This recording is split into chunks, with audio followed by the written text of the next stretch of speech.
Ladies and gentlemen, please welcome your host, Jonny Lipsham.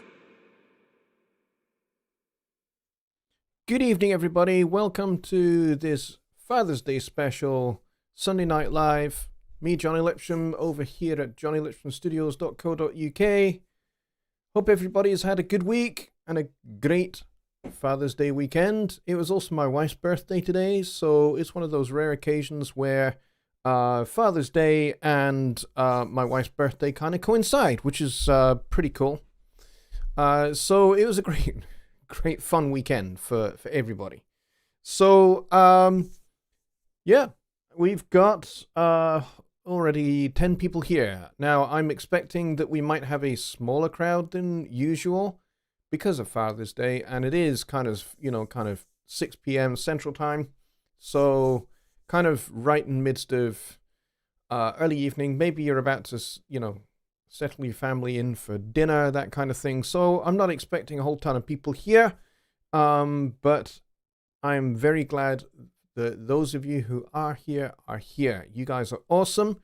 So we might have a smaller crowd today, and if we do, that's okay. That's fine. To be expected on a day like this. So yeah, I hope everybody's had a great week. I have had a busy one, and it's kind of going to be a busy couple of weeks, and I'll explain all in just a couple of minutes, so that you kind of know what's going on. Excuse me. All right, let's go see who's in. And Marcos was first in the door. He was a whole 2 hours ahead of time. But glad you're here, and Billy Morgan's here as well. Thomas over in the Philippines, and Kyle is here as well. Just Bob and Garen Livingston over in Australia says, "G'day all." G'day, mate. He says 9 a.m. Monday here, back to work. Yeah, it's a drag. You guys in Australia, it's kind of Sunday night here, but you guys are already at your desks working away, so I feel your pain. Tony Stringer's here, and Bob's New York. I think that's what the NY stands for, I'm assuming. And Toli Carlini is here as well. Ironweed Studios, hello, glad to have you here. And who else do we have? I think that's just about it. John Lake says, I'm here. And Old School Funk and Soul says, I'm here. So you guys are all here. Awesome. Garen says, Father's Day is in September down under. Wishing you all a great Father's Day wherever you are. Yes, September for Australian Father's Day. Yes, I have to try and remember that because I have Australian relatives who are scattered quite across the whole country, actually. I've got relatives in Melbourne, in Sydney, and Brisbane. So yeah, so across those three major cities in Australia, that's where my Australian relatives are, and I have to try and remember that you guys have different Father's Days and things like that. So yeah, thanks for the reminder there. And Marcus has been eating dinner, so that's cool. All right, let's get into the show. John says, I think I'm here. Are you having an existential crisis, John? I've been having a permanent existential crisis since October 1975. Billy says, just finished eating barbecue chicken, smoked sausage, baked beans, and corn on the cob, all cooked by children. Wow, aren't you the lucky guy? We had pizza for dinner, and which was my wife's choice because it was her birthday, so she decided she wanted pizza, and we had extremely chocolatey chocolate cake as well to go with it, and everything was washed down with a nice bottle of dry white wine. So there we go. I hope everybody is enjoying themselves. So let's get into the meat and veg of the show. I've had a few suggestions already as to what we should discuss. And one of those is the use of, let's just say, somewhat more unorthodox effects on certain instruments that you wouldn't normally associate with these particular effects.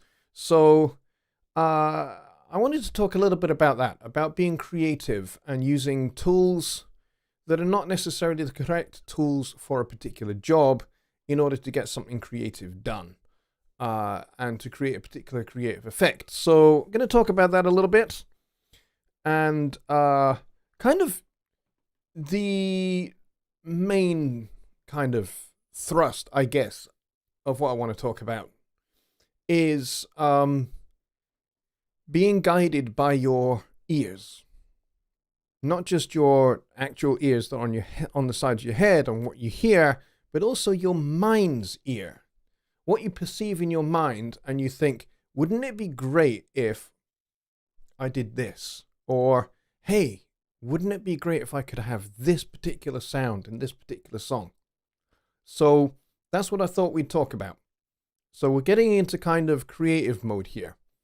So let me pull up a song in Studio One.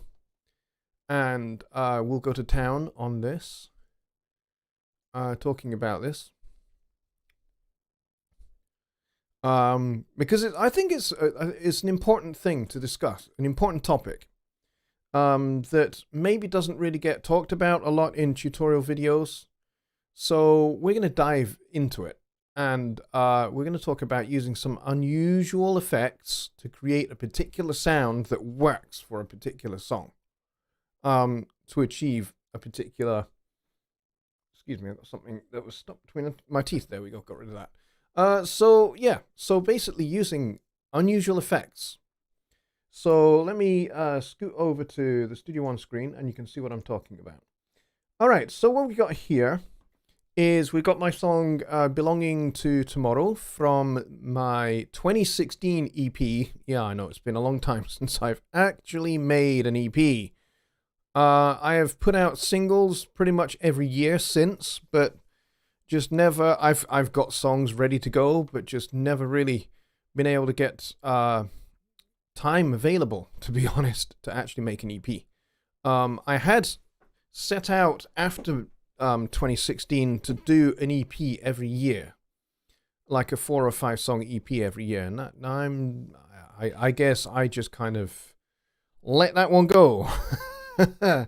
Probably shouldn't have, but there we go. My neighbors here, brackets Night and Day Sound Studios. I like that, Mike. I like that. That is cool.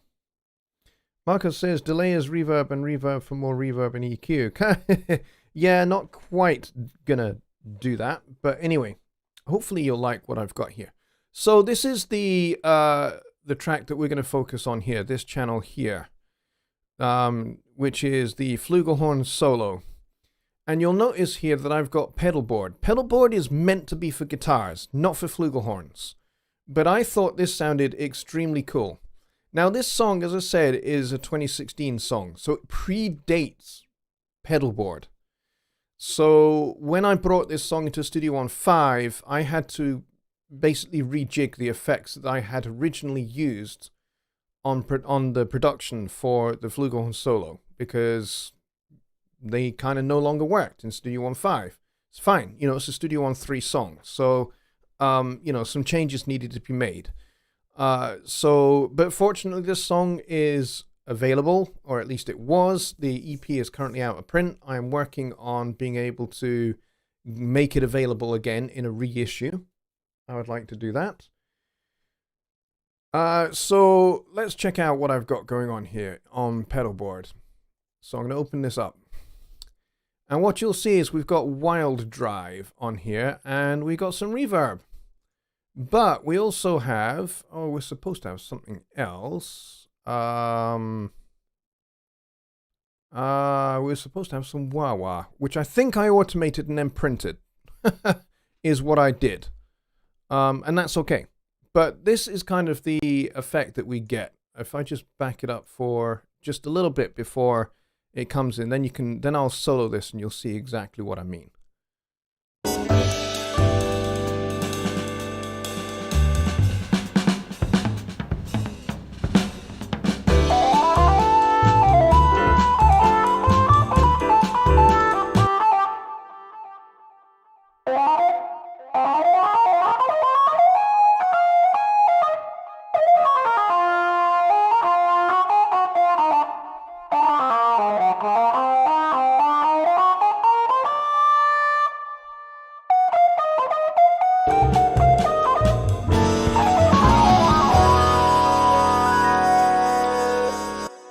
So what I've got going on there is I played my flugelhorn through a wah-wah pedal. So basically the mic was plugged into the wah-wah pedal, and then the output of the wah-wah pedal went into the interface and into Studio One. And then using the effects chain from Studio One 3, which no longer works, like I said, I had to rejig it. I replaced the original effects with this Wild Drive stomp box from the Empire HD pack, and I messed about with the tone and the gain and the output controls, and then added some reverb from this reverb stomp box, and then I balanced the input and the outputs, and that's what you get. And I think it sounds pretty cool. Particularly for this song, which is all about, the song is essentially about procrastination. That's what Belonging to Tomorrow is. It's basically a translation of the root Latin word from which we get procrastination. It's a Latin word, and it literally meant to belong to tomorrow. And that's what this song is all about. It's all about putting off important things. And the narrator of this song, that's his struggle. He's conflicted because he hates putting things off, and yet he does it. He puts things off, but he hates doing it. So that's kind of what the song is about. So the song is loaded with tension. And so I thought, why don't we just go to town and let this guy in this song play a flugelhorn, because he's a trumpet player, and as we pretty much know, every brass player on the planet is frustrated. They just are. They're a frustrated bunch. And so because they're a frustrated bunch, I thought, let's let this guy let his hair down, if he has any hair. I don't know. But let's let him have his hair down and, play his flugelhorn Jimi Hendrix style. And that's kind of what I came up with. And I was just messing about, to be honest, and stumbled upon this idea entirely by accident. I was fooling about with a wah-wah pedal anyway, because I fool about with guitars. I'm not really a guitar player. I'm not really even a fake guitar player. And I'm not really a fake guitar player. I'm a fake guitar player. So I just fooled around with things like wah-wah pedals. And I thought, wouldn't it be fun if we distort this flugelhorn and make him kind of like a wannabe Jimi Hendrix on a flugelhorn? And so I had a listen to, I do have Jimi Hendrix records in my record collection, and I had a listen to his wah-wah pedal tones, and I thought, wouldn't it be great if I tried to recreate that, but with a brass instrument instead? So that's kind of what led to this little experiment, and then I ran with it, and it sounds really good. And it's the last thing you expect when you're listening to this song. You're definitely not expecting a flugelhorn going through a wah-wah pedal and a wild ride distortion pedal. That's just not what you expect with a flugelhorn. So it's completely unexpected. You get this nice little lead build up into this solo, and you get the drum solo drum fill, and then you're expecting, I don't know, maybe you're expecting, some kind of clean Telecaster-ish guitar solo, or clean, Les Paul special guitar solo or something, and instead you get this weird distorted wah-wah flugelhorn instead. So there you go. And I thought that would be fun to do that. But the cool thing is, when we get to the outro section of the song, if I just remove the mixer for a minute, when we get to the out section of this song, if I just play this last hook line of the final verse, you'll get into the flugelhorn, and he becomes a little bit more mellow and a little bit more introspective. So there's deliberate contrast. Belonging to tomorrow, belonging to tomorrow.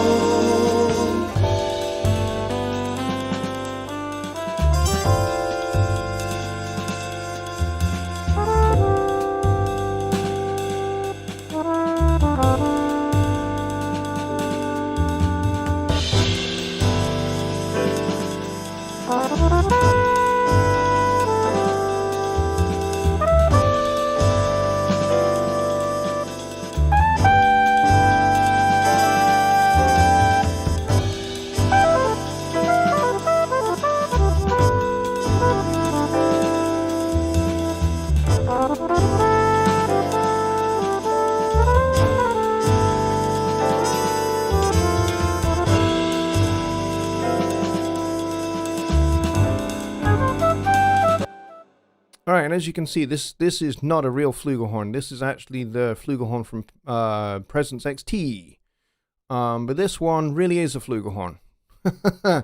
So the two are distinctly different. But yeah, so I wanted to have this contrast between the guy totally stressed out and strung out with the frustration of his procrastination and the fact that he hates it, but kind of craves it and desires it at the same time.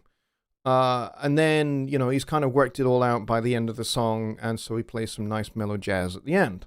So there you go.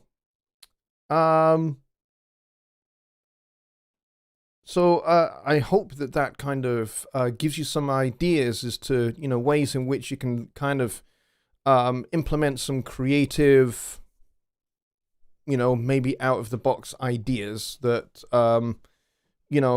break some rules and stretch some rules and just do something completely different. And, what might seem a little bit wacky can actually really work in a song. So, in the chat, feel free, folks, if you have done something like this, please tell us about them. I'd love to read in the chat and talk about maybe some similar things that you guys have done, where you've been creative with different effects that you ordinarily just wouldn't use. I think Just Bob was talking about using Ampire and distorting a vocal and then burying that underneath the main vocal to kind of, do some kind of parallel distortion thing, which is very cool and can help the vocal really cut through. And actually, that's something I actually recommend, particularly on rock songs. It can work really well to help the vocal really cut through, especially if you've got lots of guitars and wall of noise kind of things going on. So yeah, post in the chat and let us know your thoughts. Let us know what you think and if you've done this kind of thing before. Marcos asks, did you consider to send permission in exchange of rights and money for a movie or game soundtrack? I think you mean, have I considered licensing one of my songs for film or television or something like that? And the answer is yes, I have. And I have done it as well. I've had a couple of my songs from many years ago that were used in television shows. Mostly not because I did them through sync licensing organizations, like, Martin Weeks, who I think is here. He does that. He is very heavily involved in doing sync licensing. Well, back when I was doing that kind of thing, I wasn't doing it through any kind of organizations or libraries or anything like that. It just so happened that I have friends in the television and film industries who are producers or directors, or, they're involved in sound, they're involved in curating sounds for, films and television shows. And because they're friends, I happen to know them, and they happen to know, that I can supply certain things that would help their productions. So it's kind of like a mutual benefit kind of thing. And so what I used to do was, certainly for television shows, was if there were smaller budget television shows, which a lot of the ones that I worked on were, I would do an exchange where I would say, yes, I will do this particular piece of sound design for you, if you can talk to the casting director and get me cast as an extra. So that was my way into doing to being involved in being an extra on television and film. And it's great fun, by the way. I heartily recommend it. Even if you never get any dialogue, and maybe you're just part of a big crowd scene, it's fine. You get paid handsomely for it. You're there. You're maybe there for 2-3 hours, and you walk away with $250 cash. Seems like a good deal to me. And if you're there over lunchtime, then you'll get lunch as well with the cast and crew, and it's great. So you can occasionally get to meet famous people and have lunch with them, as I have done. So yeah, that was kind of my way in. But let's, I don't really work with sync licensing companies at all, to be honest. Anything I've done for film and television has been kind of reciprocal in that respect. But I guess if I didn't have friends already in the industry, sync licensing is definitely a good way to get involved in getting your music into television and film and radio, for sure. So yeah, if you want to do that, certainly I would recommend you talk to Martin, because Martin does that already. Let's see. Just Pop says, my motto, why do today what you can do tomorrow? Absolutely. Couldn't agree more. Let's see, the song you did is very soft and decent, would be amazing at TV or other art form. Yep, these particular songs from my EP have not been on any TV or films. But yeah, I have done it. My band has actually performed on television shows where we were actually, just playing in a jazz club, and a TV production crew said, "Hey, can we do some scenes in the club?" And the club management said yes, and they approached us and said, "Would you like to be the band that are playing during these scenes?" And we said, yeah, why not? So, we're already making, money from playing the gig anyway. And so it just so happened that this TV production company paid us a little bit extra. So, win-win. Let's see. Martin says, I've done extra work for a film. Loads of fun. Hang out all day. Walk across the camera view. Go wait, do it again. 2 days, me $200. Yes. Yep, I've done that. It's great fun. It is great fun being an extra. And it can be like you're standing around for an hour and a half, and then you're up and you're in position. Director gets you in position, and he starts rolling the cameras, and they load the clappers for each of the cameras. All the cameras are rolling, and then he calls action. You do your bit. And then they need to move the cameras around to shoot from the other angle, so you have to then do it again, and you have to make sure you start at your mark and you stop at your stop mark. And it can be, from that point of view, it can be a little bit tedious. So you're standing around whilst they move everything around, and then, kind of like it's a few seconds of terror, and then you're done. And you may do that, like, I don't know, 3-4 times whilst they shoot from different angles and different positions. And you have to do exactly the same thing every time. And they have to be identical. That's the thing. Otherwise, you mess up the shot. So, but it's great fun. Great fun. But yeah, getting paid to stand around and talk to everybody else that's there is cool, because when you're talking to everybody else that's there, you can actually find yourself getting set up for the next production. They'll say, hey, we need extras in the next episode. Do you want to come and be on the next episode as well? And that's how, you can do like 5 or 6 episodes of a TV show in a row and make, $200-300 for each episode that you're in. It's great. Highly recommend it. Mike says, I was in the crowd for the end of the movie Mallrats. Never been able to find myself, though.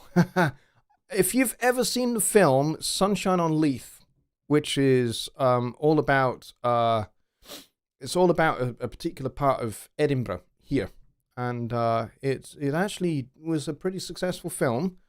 The crowd scene at the end, where everybody's singing the hit song Sunshine on Leith, and we're all dancing as well. I was in that scene as well, and there's about 250 of us all kind of doing carefully choreographed dancing to varying degrees of ability. I am definitely not a dancer, so it's quite hard to find me, because I'm not that good at dancing, and so the camera's focusing more on those that were really good at dancing, but you can certainly see me in, I think, 1, maybe 2 shots for about a total of 6 seconds, I think. But there we go. It's fun. If you can get into it, I recommend it. Haven't done it for quite a long time, though. Just Bob says, when I used a 4-track tape recorder, I would slow down the tape to add a guitar solo. Gave it a cool sound back at regular speed. Kind of an interesting ear candy.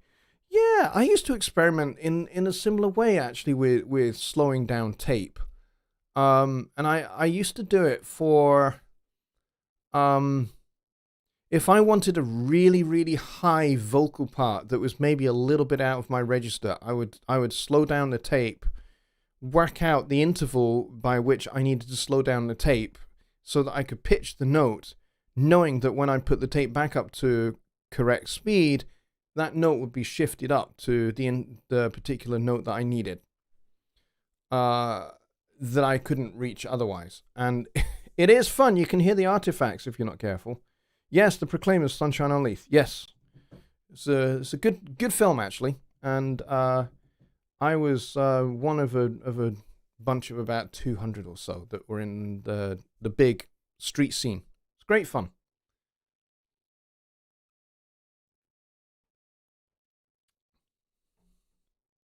All right, folks, let's get to your questions because we're about halfway through the show. So it'd be cool if we did that. If you guys have got some questions on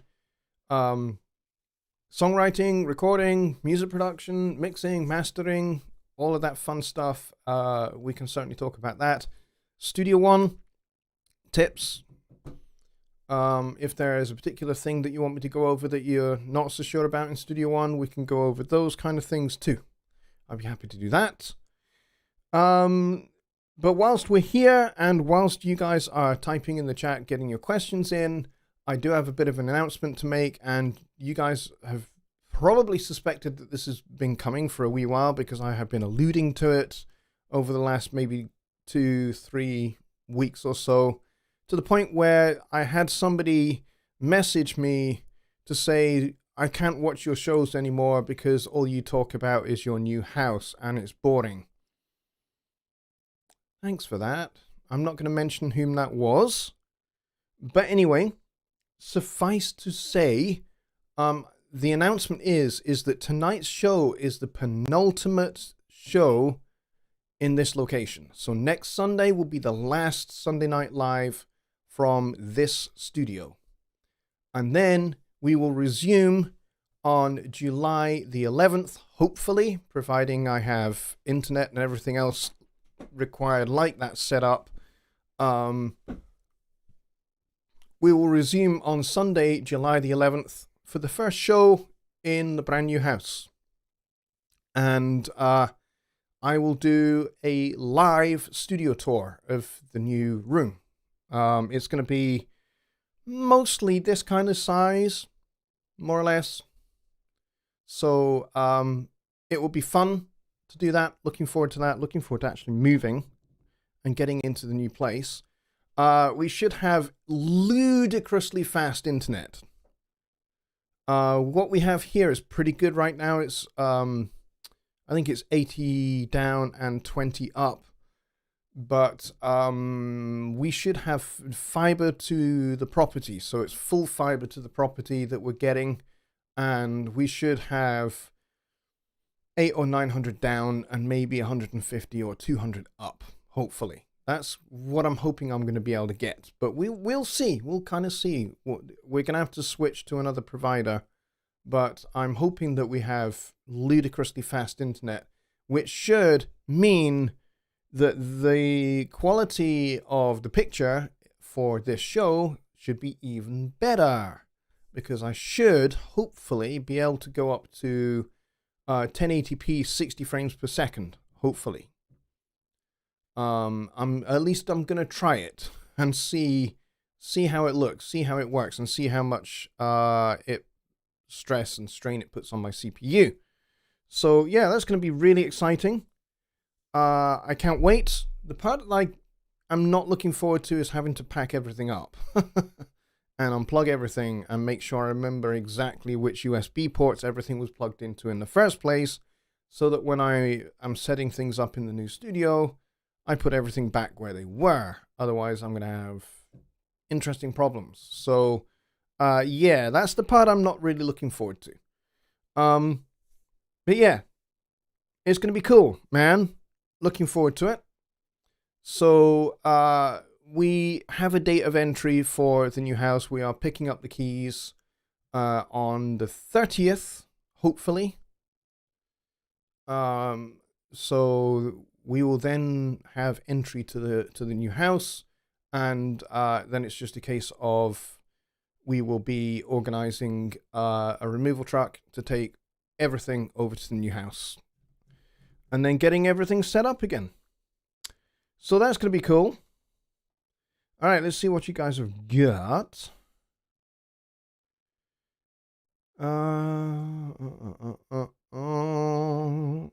Mike says, I did get to meet Jason Lee, Stan Lee's son, before he got too big. Cool. Awesome. I like little claims to fame like that. That's awesome.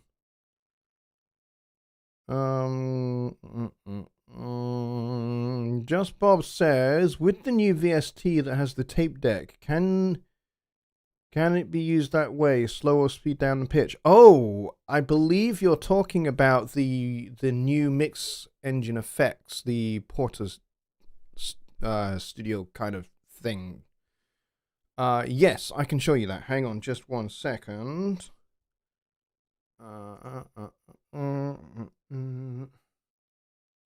Let's go back over to Studio One.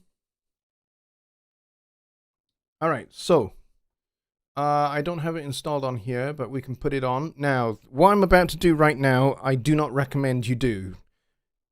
Don't slap one of these guys onto a finished mix because it won't sound very good, because the Mix Effects engine replaces the default Studio One engine, and when you do that, it affects all the events at the event level, and then all of the channels are processed through the Mix Effects, so that includes things like crosstalk and all of that business.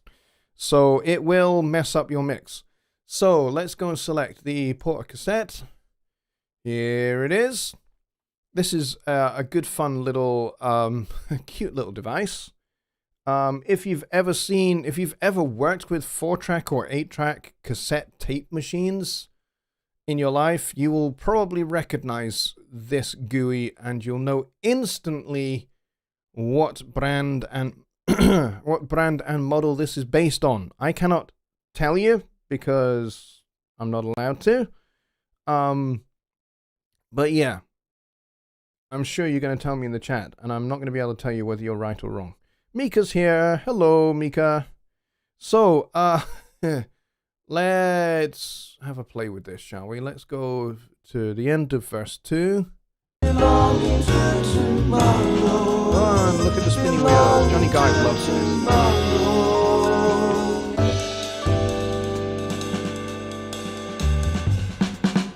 Right, watch this.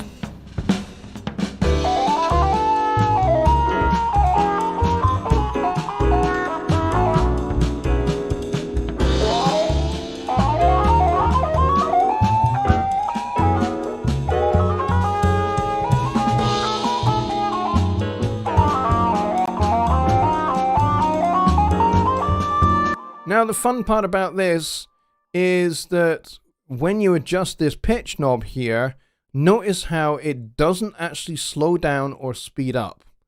It just adjusts the pitch. I think that's pretty cool, because actually on the original unit, if you turn this knob, if you tried to adjust the pitch to either slow it down or speed, to either raise or lower the pitch, it would also speed up or slow down the sound. So this is cool that it doesn't actually affect the speed at all. It's very cool. So yeah, that's the Porter cassette. It's good fun little device. Let's get that out of there. I think my personal favorite is this guy here, the Brit console, and this is my favorite preset. Belonging to tomorrow, belonging to tomorrow.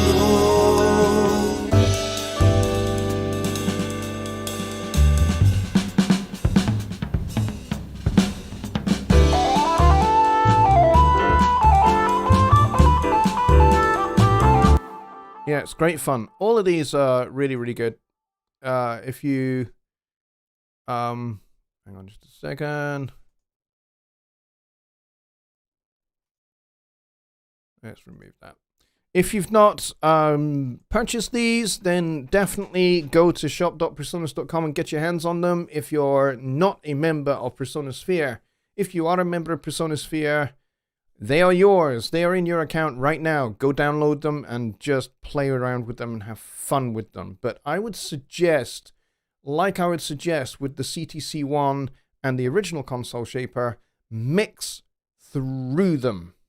Start your mix or your recording process with them instantiated, either on your mix bus or any other bus that you have, and work that way. And then treat them as if they are a real physical, actual console, and you will do well, and you'll find that these work for you beautifully. If you don't do that, if you just slap them on at the end, thinking that you'll be able to just get some analog vibe, kind of like you do with the Slate Digital, console emulation stuff that they have. You can do that with those, but you can't do that with the Mix Engine effects, because the Mix Engine effects replaces the default Studio One audio engine. Whereas if you just slap on one of those Slate Digital things, it just sits on top of the original audio engine. It doesn't change the audio engine at all. So in that respect, you don't actually get true crosstalk. It's simulated crosstalk, whereas this is kind of emulated crosstalk at the event and at the channel circuit level. So this is kind of entirely a different beast, is what I would suggest you do. All right, so I hope that helps. Let's see. Martin was asking, you like using compression in series. Have you ever done the same thing with reverb? Running one reverb into another? No, not with reverbs, but certainly I have run a delay into a reverb. In fact, I do that relatively regularly. I don't think I have on this song, though. I think I've just got a delay going on my lead vocal. Let me just check. Yeah, I don't. Not in this particular song. It's just a delay. But frequently on a lot of my songs, I will have a delay going into a reverb. So you would set up your send for your delay. And then instead of having an effects channel, which is what I got here, you would set it up as a bus channel so that you can use the sends section of the bus to send it to another channel. Maybe you would send it to an effects channel for your reverb. And I've definitely done that, and it's a very cool effect, actually. Mika says, I often use several reverbs, some for initial response and others for the later part of the reverb. I also use multi-band reverbs. It depends upon the music and instrument. Yeah, exactly right. That's exactly right. That's kind of what I do. I'll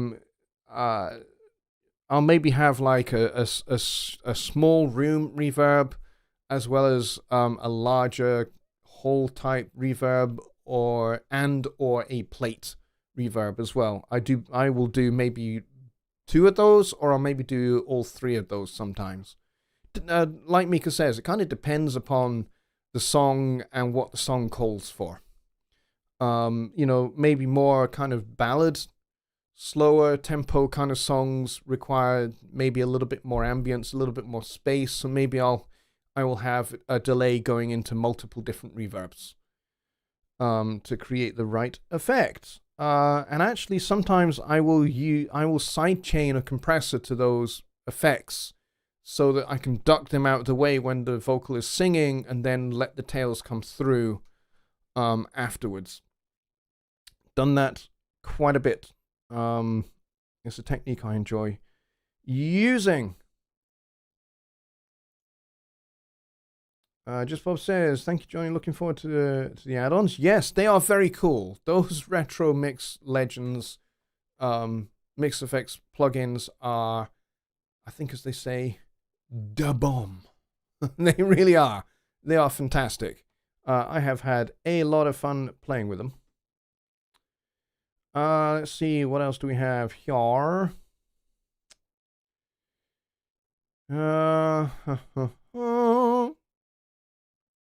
Tony says, trying to emulate the harpsichord and Moog synth that the Beatles used in Because. Any recommendations, Studio One plugins?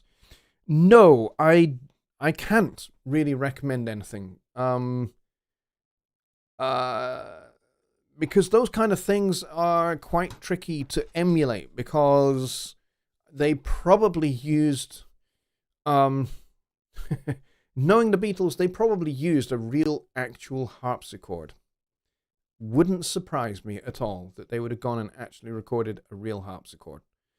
So yeah, you're gonna have a tough job emulating that. But there are some reasonably good vintage keyboard instrument collections that are out there that you could probably check out. Is there a harpsichord in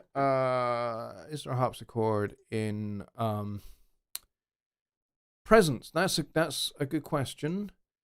I'm going to open up a new song and I'm going to see, is there a harpsichord in Presence? Let's see, keyboards. We have accordions and we have clavinets.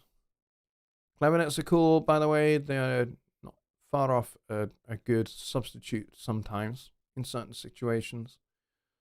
Let's see, organ, piano. I'm not seeing one in Presence. So yeah, you're not going to find anything native to Studio One for a harpsichord. So you're probably going to have to do a little bit of research and have a look around and see if you can find something from some kind of vintage keyboard VST collection. And I don't know who would produce one of those, to be honest. Excuse my little snort. Let's see. Peter Breck says, I see you have Fab Filter Pro stuff. I just bought most of their stuff. How do you rate it? The Fab Filter stuff, again, I'm going to use that phrase because I like it. And I'm not at all kind of gangster or anything like that. But they are the bomb, man. They are seriously good. Especially if you're, I mean, they are professional plugins. Don't get me wrong. They are professional, top grade, top flight plugins, my opinion. Other opinions may vary, but that's my personal opinion. But certainly the EQ in particular is really, really good if you are kind of new to EQ and you're still kind of learning how to use an EQ and learning to tune your ears so you can hear for things that you need to, use subtractive EQ on, in particular. Really, really good because it's got this little headphone icon where you can click on, where you're using a particular band, maybe in a notch filter kind of setting, and you click on that little headphone thing, and basically it solos that particular frequency band, and you can move it around, and you can find the thing that your ears are hearing. You can go, okay, I can hear it. It's kind of around there somewhere, and you can really zero in on it, and then you can notch that thing out, and it helps you not only train your ears whilst you're working, but it also helps you get, I think, really, really good subtractive EQ results. So I would recommend it for sure. Fab Filter. Definitely, and I'm not endorsed by them. Let's see. Delay into reverb is great for live singing. Yep. Isn't there a harpsichord in Presence or keyboards in PSO? No, is the answer. Mika says it's a good idea to route your instrument groups with their associated effects through the same sub bus. If you don't, then turning down an instrument bus leaves their effects dominant. That is correct. Peter Brooks says, try Fam 4 by East West. Again, Mika says, keep the guitar effects returns routed to your guitar bus, for example. Then when you alter your guitar's bus level, their relative effects goes along with the change. Yeah, absolutely. That's a great idea. That is a great suggestion. So I would definitely recommend that you employ those techniques when you're mixing, folks. Good advice. All right, we've got about 10 minutes to go on this special Father's Day show. I was not spoiled particularly, which is good because I don't really like being spoiled for Father's Day. My birthday, yes. Christmas, yes. Father's Day, maybe not quite so much. I'm not that bothered by Father's Day particularly. But you know, some people are. But Roland F20 plugin better than Nexus for Creation. I have no idea because I don't have either of those, so I can't really speak to which is better than the other, the actual keyboard versus the plugin version. Yeah, I don't really know. What I can speak to is the Korg M1. I used to have one. I don't anymore. But certainly back in the 1990s, I had a Korg M1. And it really did have its own signature piano sound that actually became pretty famous, quite legendary. And some good electric piano sounds and some reasonably good drum sounds, actually. And I used to have one of those. I used to have... basically, my original keyboard stack was this guy, the Yamaha QS300, with the M1 underneath. The M1 sadly died a death. However, you can get a VST version of the Korg M1. And let me tell you, folks, it brought all those memories flooding back because it sounds exactly, and I'm not kidding, it sounds exactly like the original Korg M1. It's amazing.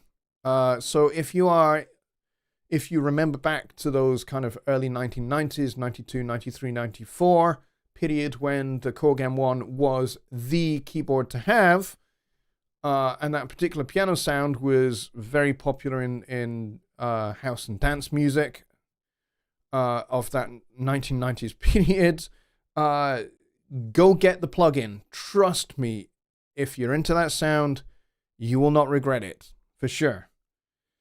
So yes, I cannot speak to the Roland F20.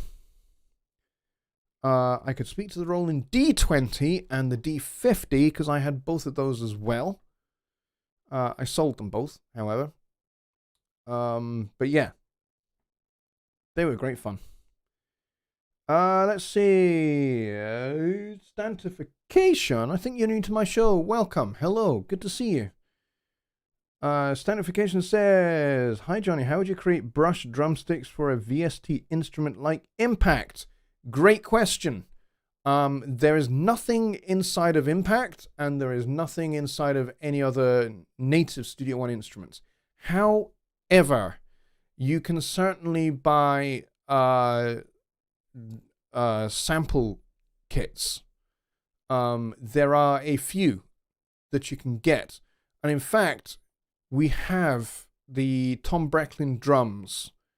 If you're familiar with that from the Persona shop, I can show you that in Impact. That's easy enough to do because I have all of that stuff. And it's really, really good.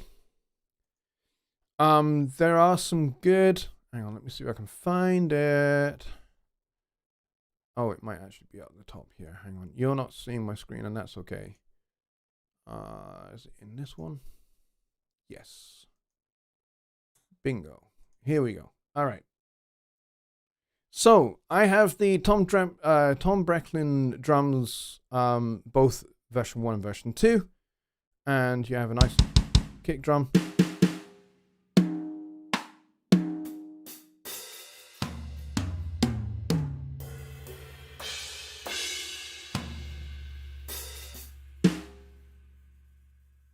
But what you'll find is these are kind of, there's no swish patterns like you would get with real brushes. There's no swish patterns. So what you might find that you might need to do is you might need to buy some loops from Loop Loft or somewhere like that where you can get some brushes loops. I have some of those from Loop Loft and they are really, really good. There's lots of good swish patterns and then you can just duplicate those and, you know, to go throughout your whole song. But yeah, these are pretty good too. Let's go and look at the other brush kit in the V2 stereo kit. So there's the jazz brush kit here. This is pretty good.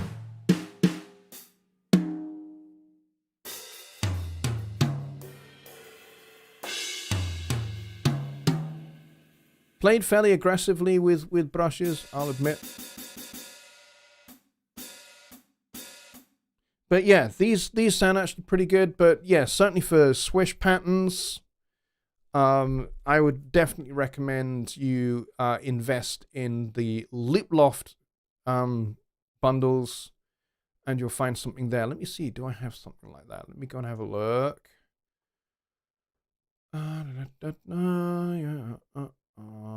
Where's my Loop Loft stuff? Where is my Loop Loft stuff, actually? Oh, I think I know where it is. It's in Files. I've not used my Loop Loft stuff in quite a while, so just bear with me whilst I try and find it all.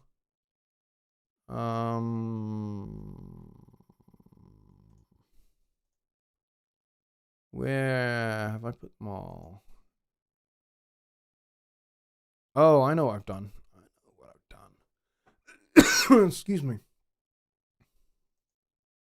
I thought I made... Excuse me.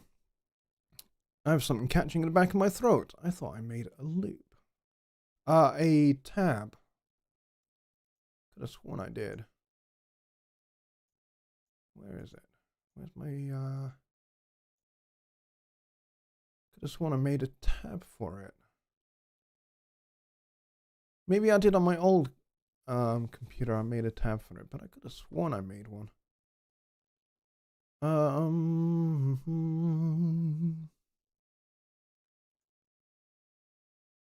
me go find it. I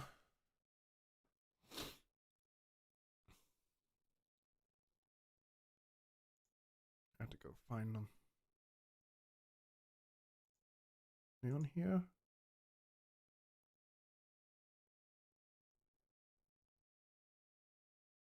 Come on, Loot Loft, where are you? Aha! Bingo! Oh. Where they gone? Uh-oh. I have lost my Loot Loft bundle. This is not good, folks. Oh, dear goodness. Oh, there's my tab right there. Duh, I'm an idiot. It was right at the top there. I just wasn't looking. And I bet you're all screaming out in the chat, is theirs at the top? No. Here it is. So I do have some loops here. That's not it. Let's go and open this one. This is going to sound absurd because it's the wrong tempo, but you'll get the idea. I can duplicate this a few times. Whoa.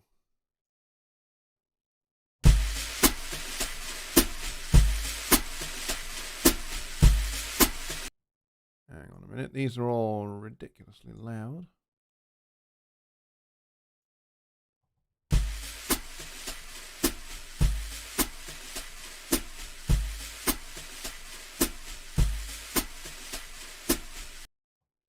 So there you go. There's some brushes patterns. There's like 4 folders worth of loops here, which is pretty cool. Let's try this one.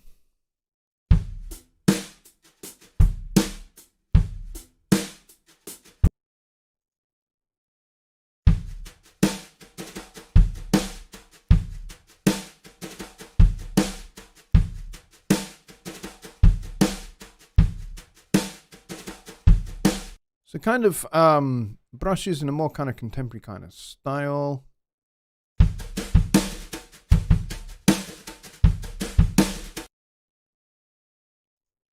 Which is nice. Let's see, what else do we have? We got some faster ones as well. Let's see. Try this one.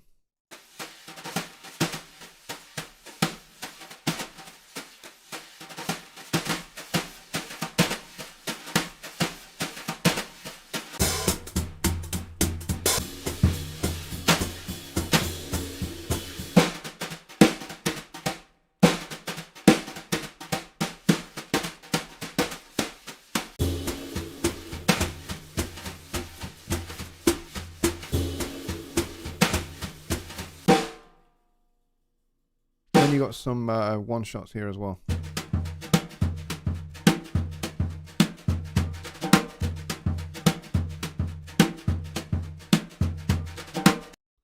All right, so yeah, I hope that helps. Brushes, go to Loop Loft.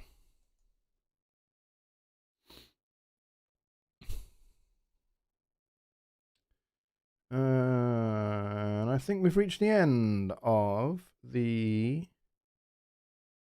Yeah, I think we've reached the end of the questions. And we've reached the end of the show. It is 1 a.m. here, so that's going to be 7 p.m. Central Time.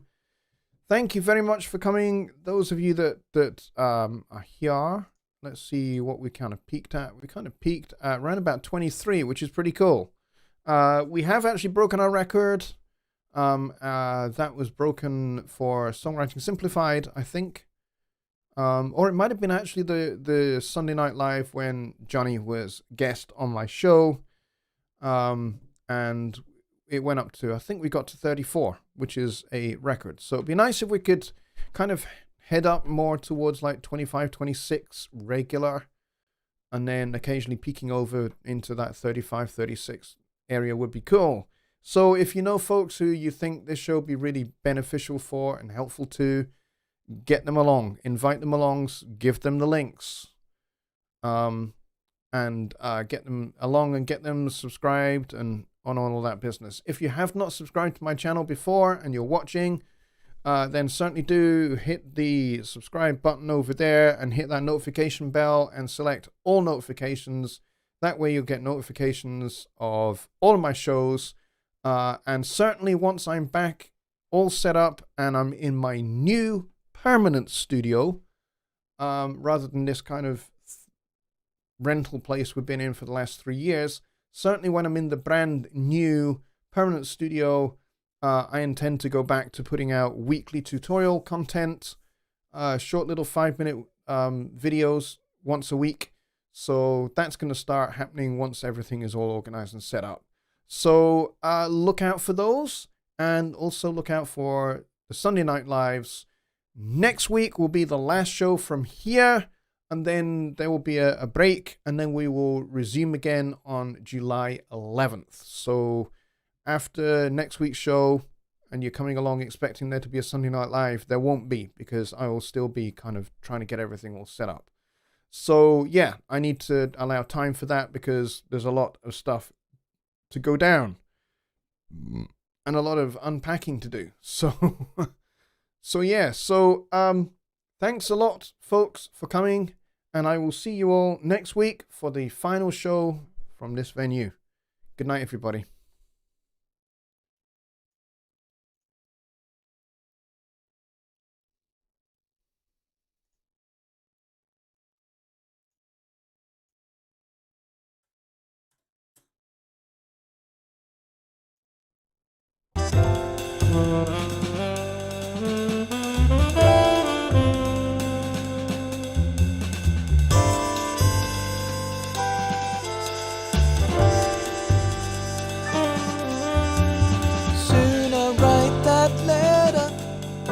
I know I'll never send, when all habitual dalliance will finally end. Then crustiness, my friend and foe, to oblivion you will go, belonging to tomorrow. belonging to tomorrow.